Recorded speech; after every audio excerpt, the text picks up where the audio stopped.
How to sign up for a new account on Home Depot. Hey guys, in this tutorial I'll show you how you can easily sign up for an account on Home Depot.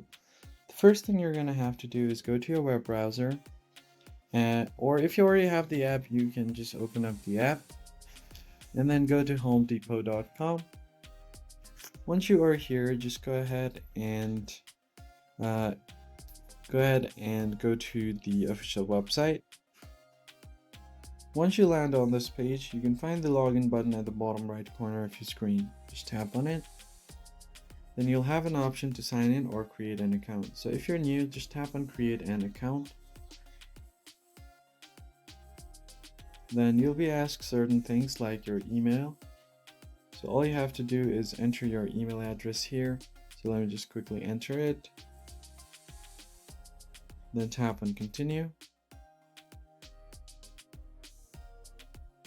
Now once you've done that, you're going to have to fill out some of your details.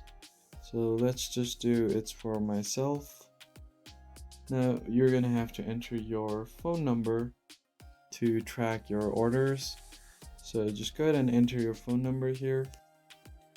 Now once you've entered your number, if you want to sign in using Face ID or fingerprint, you could do that. And then tap on create my account.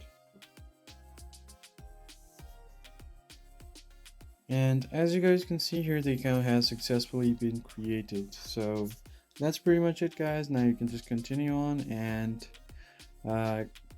continue with your shopping on Home Depot. That's it for this video. I hope this tutorial was helpful. I'll catch you on the next one.